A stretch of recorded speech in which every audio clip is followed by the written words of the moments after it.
अस्सलाम वालेकुम my YouTube family. उम्मीद है सब ठीक होंगे, खुश होंगे और आबाद होंगे। तो जी आज की जो रेसिपी है वो पुलाव की है, लेकिन कहानी मैंने आपको आज दूसरी सुनानी है।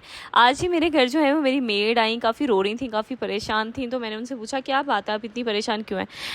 उन्होंने जी अपनी बच्ची की शादी करनी थी और बच्ची की शादी के लिए काफ़ी परेशान थी वो कि कहीं से सपोर्ट नहीं है, मियाँ उनके कुछ नहीं करते थे और जो बेटा है वो नशे पर लग गया हुआ है उनका, और जो खुद थी वो बेचारी घरों के काम करती हैं, बड़ी मुश्किल से मैनेज करती हैं सारा कुछ।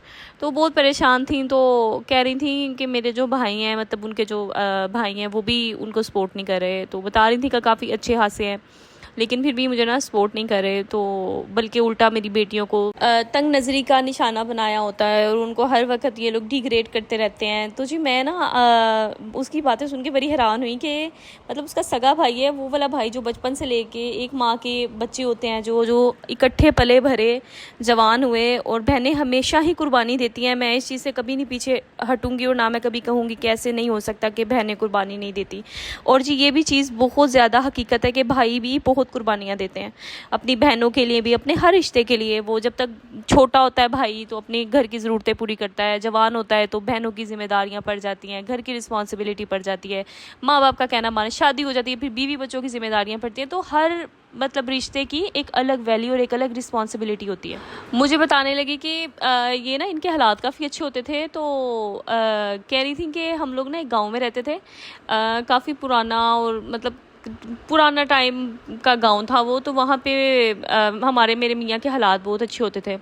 तो जी इन लोगों ने कोई छोटा मोटा काम शुरू किया होगा, पहले तो काफ़ी गरीबी देखी, उसके बाद जी इनके हालात थोड़े ठीक होना शुरू हुए। तो इसके घर ना एक इसकी अकॉर्डिंग एक दोस्त थी, वो आती थी, कहती हैं कि मैं देखती थी, वो मुझे सिलाई करती थी, मैं कपड़े वगैरह स्टिच करती थी, वो मुझे देखती थी और कहती थी कि तुम कैसे कर लेती हो, घर के काम भी कर लेती हो, बाहर का भी काम कर लेती हो। तो मैंने कहा मतलब बस अल्लाह ताला ने हिम्मत दी हुई है, कोशिश करती हूँ कुछ बन जाऊँ, कुछ कर लूँ।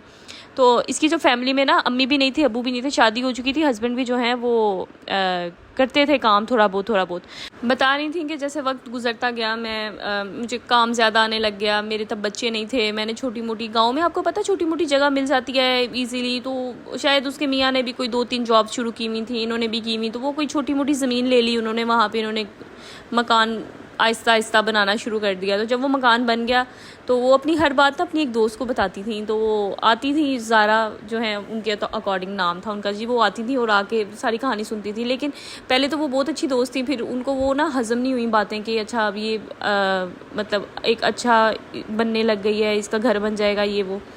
फिर जो उन्होंने गांव में उनके अकॉर्डिंग उनकी बड़ी तजलील की, उनके मियाँ को भी बड़ा बेइज्जत किया है और इनको भी बहुत बेइज्जत किया था।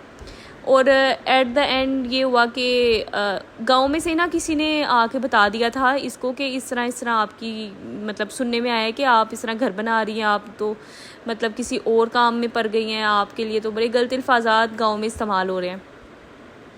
तो जी वो बड़ी परेशान हुई कि आपको किसने बताया। तो उसने बताया जी आपको ये नादिया ने बोला है, इस तरह ये सारी कहानी उसने बताई है, गांव वाले हर बंदे को बता रही है कि ज़ारा अच्छी नहीं है। अच्छा ज़ारा बड़ा परेशान हुई और आके बड़ा रो रही थी कि मेरे साथ बड़ा मिसहैप हो गया, मैं बड़ी परेशान हो गई कि अब मैं क्या करूं, सब ऐसे आके मुझसे सवाल जवाब कर रहे हैं। खैर उसके मियाँ ने कहा कि तुम ना खामोश रहा करो, अपनी बातें अपनी हद तक रखा करो, या तुम्हें हो तो मेरे से शेयर कर लिया करो, तुम अपनी बातें ना किसी से शेयर नहीं करो। तो वो चुप कर गई। लेकिन बात करने का मकसद सारा ये है कि कभी कभी आप अपनी आंखें खोल के देखा करें, आपके इर्द गिर्द भी आस्तीन के सांप होते हैं। वो सुबह आई, उससे आके पूछा क्या हुआ है, तुम मुझसे बात नहीं करी, हाँ इसने उसको माफ़ कर दिया इसके अकॉर्डिंग, लेकिन गांव वालों ने इतना इन लोगों को जलील किया, तजलील की इन लोगों की कि ये लोग ना वहाँ से छोड़ के निकल आए और अब आके शहर में पता नहीं कौन सी जगह पे रह रही है। तो बात करने का मकसद ये है कि आप अपने इर्द गिर्द जिनको आप बहुत अपना प्यारा समझते हैं, जिनको आप ये समझते हैं कि हाँ यही बंदा मेरे साथ लॉयल है और यही मैं इसके साथ सब शेयर करूँगी, तो कभी कभी गलत हो जाता है। वो जी कहते हैं ना दुनिया में 2 तरह के लोग होते हैं, एक वो जो तुम्हारे साथ हंसते हैं और तुम्हारे पीछे रोते हैं तुम्हारे लिए, और जी दूसरे वो लोग होते हैं जो आपके साथ रोते हैं लेकिन बाद में हंसते हैं आपके ऊपर। तो लोगों को पहचानने में गलती ना किया करें, अल्लाह ताला ने आपको आपको आंखें दी हैं तो अपने दिल की आंखों की बजाय ना अपनी दिमाग की आंखों का इस्तेमाल किया करें। और जी अपने इर्द गिर्द के लोगों को पहचानें और अपने आप को सेव करें इसकी तरह जिसकी जो बेचारी आज अल्लाह पाक उनके भी मामला दुरुस्त करे, अल्लाह पाक सबको अपने हिफ्ज़-ओ-मान में रखे। लेकिन ये है कि अपने लिए सबसे बेहतरीन और सबसे अच्छा जोन जो है वो आप खुद चूज़ कर सकते हैं। कोई भी इंसान आपके साथ मुखलिस तब तक नहीं होता जब तक आप खुद अपने साथ मुखलिस नहीं होते। आपको ज़रूरत ही नहीं है आप अपनी जो है वो सीक्रेट्स किसी के साथ शेयर करें। अगर आपको ज़्यादा हो रहा है तो आप मसल्ले पे बैठें, अपने अल्लाह को सब बताएं और अपने लाइफ पार्टनर से आगे किसी को ना रखें।